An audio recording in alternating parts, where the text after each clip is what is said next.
Ce qui est bien avec l'activité de marchand de biens, c'est que tu peux réaliser plusieurs types d'opérations. Tu n'es pas cantonné juste à un type de projet.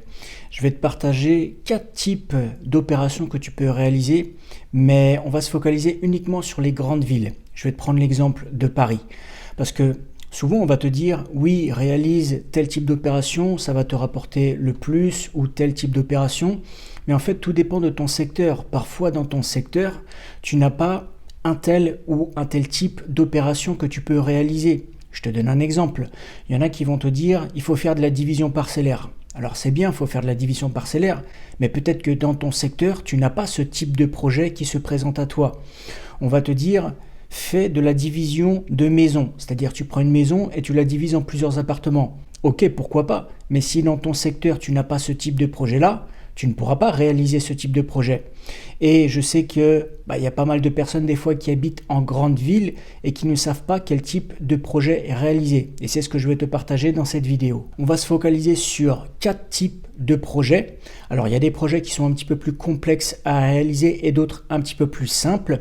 Et je vais te partager aussi moi personnellement ce que je préfère réaliser.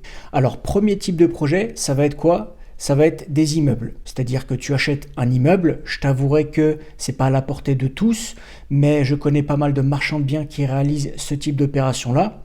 Ils vont acheter un immeuble et ils vont le revendre à la découpe. Alors attention, ce type d'opération-là, c'est pas fait pour tout le monde. Pourquoi ? Pour plusieurs raisons. Parce que déjà, le budget, tout le monde n'a pas par exemple plusieurs millions d'euros à investir, surtout si tu veux acheter un immeuble à Paris. De deux, selon le type d'immeuble que tu vas acheter, l'opération elle peut être assez longue. C'est-à-dire que si tu achètes par exemple un immeuble où il n'y a personne, libre d'occupation, c'est super, ça peut aller assez rapidement. Par contre, si tu achètes un immeuble qui est occupé, là, l'opération elle va être assez longue parce que tu as certaines procédures que tu dois respecter à la lettre pour pas que ton opération elle capote, elle tombe à l'eau. Donc les opérations où tu achètes un immeuble et tu le revends à la découpe, c'est bien, ça peut rapporter, mais ce n'est pas fait pour tout le monde. Tout le monde ne peut pas se positionner sur ce type d'opération-là. Le deuxième type d'opération que tu peux réaliser, ça peut être des opérations intéressantes. C'est quoi ? C'est du changement de destination.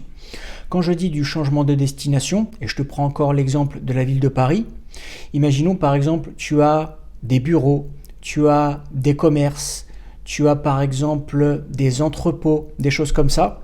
Eh bien l'idée derrière ça c'est quoi ? C'est de faire un changement de destination. Alors en général c'est pas non plus ce qu'on va trouver le plus souvent, mais c'est un type d'opération que tu peux réaliser.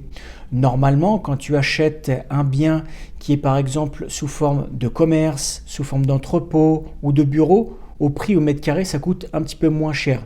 Donc si tu fais un changement de destination et après tu le revends à la découpe ou tu le revends, on va dire comme ça, en bloc, ça peut peut-être être intéressant. Par contre, un petit peu comme les immeubles de rapport que je t'ai parlé juste avant, ça peut être des opérations qui sont un petit peu longues. Pourquoi ? Parce qu'en fait, il y a souvent des demandes d'urbanisme derrière et qui dit demande d'urbanisme dit des délais qui sont un petit peu longs. Déjà d'une, pour que la demande d'urbanisme soit acceptée, que les recours soient purgés, etc., etc. Mais ça peut être un type d'opération que tu peux réaliser dans une grande ville. Maintenant, je vais te partager 2 autres types d'opérations que personnellement j'aime bien réaliser. Pourquoi ? Parce que c'est des opérations qui peuvent rapporter, mais ce sont des opérations qui ne sont pas trop difficiles à réaliser. Réaliser des opérations difficiles, pourquoi pas ? Personnellement, j'aime bien la simplicité. Troisième type d'opération que tu peux réaliser, qu'est-ce que c'est ? À mon avis, je pense que tu dois t'en douter, c'est la rénovation d'appartements. Je ne te parle pas de la rénovation de maison parce que c'est très très rare, par exemple dans une grande ville comme Paris, mais un appartement, c'est assez facile à faire, c'est pas si compliqué que ça, et tu as beaucoup d'affaires où tu peux faire de l'achat-revente avec tout simplement en faisant de la rénovation d'un appartement. Et ce qui est bien, c'est que rénover un appartement, tu as plein de types d'appartements que tu peux rénover. Tu peux rénover des petites surfaces. Quand je dis petite surface, c'est quoi ? C'est par exemple entre 15 et 25 mètres carrés. Tu peux te focaliser aussi sur d'autres surfaces. Ça peut être des surfaces moyennes, on va dire des 2 pièces entre 25, 35, 40 mètres carrés, Ou après, tu peux réaliser des rénovations beaucoup plus complexes avec des appartements qui sont beaucoup plus grands. Par exemple, des rénovations un petit peu plus luxueuses où tu vas rénover des grands appartements, que ce soit par exemple des 80 mètres carrés, des 100 mètres carrés, des choses comme ça. Et dans la rénovation d'appartements, tu vois, tu as plein de types de rénovations que tu peux faire. Tu peux faire des rénovations standards dans des petites surfaces. Tu peux également faire des rénovations un petit peu plus hautes que le standard, mais tu vas les vendre meublés, des produits clés en main. Ça marche bien dans les petites surfaces. Personnellement, j'aime bien faire ce type d'opération-là. Ou comme je te l'ai dit, tu peux te focaliser sur des 2 pièces, tu peux te focaliser sur des 3 pièces ou plus, ou faire vraiment de la rénovation plus, c'est-à-dire que on va dire que c'est de la rénovation haut de gamme ou de la rénovation également luxueuse.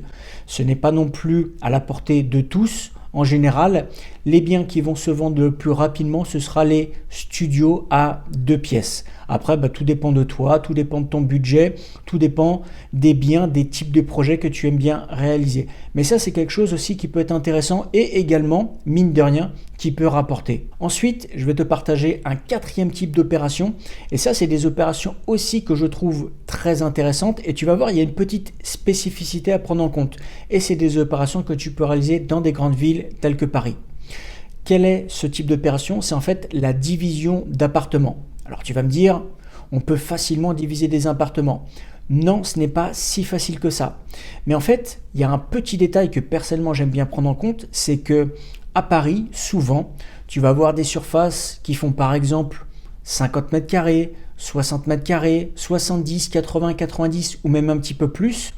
Et en fait, parfois, ce type d'appartement-là, ce sont des lots que l'on a réunis. On va prendre un exemple assez simple. Imaginons tu avais 2 lots auparavant qui faisaient 25 mètres carrés, donc 25 plus 25. Et aujourd'hui, tu as un appartement qui fait 50 mètres carrés. Eh bien, il y a quelques années de ça, peut-être que le propriétaire, il avait acheté 2 lots et il a réuni ces 2 lots pour créer un grand appartement. Et toi, ce que tu peux faire, c'est tu peux acheter cet appartement-là et le rediviser. C'est-à-dire, tu revends 2 lots comme il y avait à l'origine. Et ça, en fait, c'est des opérations qui peuvent être intéressantes parce que souvent, tu vas avoir des fois 2 accès, donc on va dire 2 portes d'entrée. Par exemple, dans la dernière opération que j'ai faite, c'était un appartement qui était issu d'une division et dans cet appartement-là, il y avait 2 lots en fait. Tu avais un petit appartement et tu avais un autre 2 pièces et il y avait 2 accès différents. Tu avais aussi 2 compteurs électriques. Bref, c'était vraiment idéal pour revendre l'appartement en 2 lots comme il y avait à l'origine. Et tu vois, ce type d'opération-là, ça peut être intéressant. Pourquoi? Parce qu'en fait, quand tu as déjà des lots qui ont été créés à l'origine, tu n'auras pas besoin de rentrer dans une procédure très très longue et aussi coûteuse pour pouvoir faire la division de l'appartement. Personnellement, si vraiment je devais me focaliser sur 2 types d'opérations à réaliser dans une grande ville, ce serait d'acheter des petites surfaces, donc on va dire studio ou 2 pièces. Pourquoi? Parce que c'est des opérations qui rapportent, qui sont assez simples à réaliser et également qui se vendent en général assez rapidement. Tu te doutes bien que revendre un 20 mètres carrés, un 30 mètres carrés, en général, ça se vend beaucoup plus vite que si tu dois vendre un 80 mètres carrés ou un 100 mètres carrés. Et l'autre type d'opération, c'est se focaliser aussi sur des surfaces un petit peu plus conséquentes, mais des surfaces qui peuvent être divisibles et qui à l'origine étaient déjà plusieurs lots, donc des lots que l'on a réunis aujourd'hui, mais qui peuvent être divisibles assez facilement. Donc ça, tu vois, c'est un petit peu les 4 types d'opérations que tu pourrais réaliser dans une grande ville. Je t'ai pris l'exemple de Paris, mais ça peut être d'autres types de grandes villes dans la France. Après, à toi de voir dans ton secteur ce que le marché propose comme type d'opération. Mais souvent, quand on va vouloir faire de l'achat-revente de biens immobiliers, selon son secteur, on ne va pas pouvoir faire n'importe quel type d'achat-revente. Il faut voir ce que le marché nous propose et le type d'opération qu'on peut réaliser, mais également le type d'opération que toi, personnellement, tu aimes bien réaliser.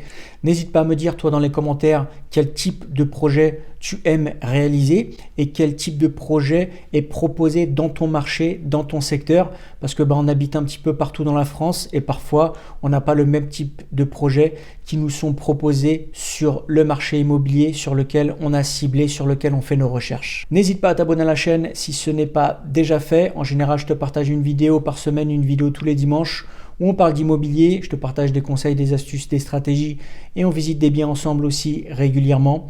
Donc n'hésite pas à t'abonner à la chaîne si ce n'est pas déjà fait. Et si l'activité de marchand de biens, d'achat-revente de biens immobiliers t'intéresse et que tu veux en apprendre un petit peu plus à ce sujet, n'hésite pas à cliquer sur le lien qui est dans la description. Je te partage une formation totalement offerte où je t'explique les bases de l'achat-revente de biens immobiliers et tu vas apprendre pas mal de choses si tu débutes. Je te dis à la semaine prochaine dans une prochaine vidéo. Ciao ciao!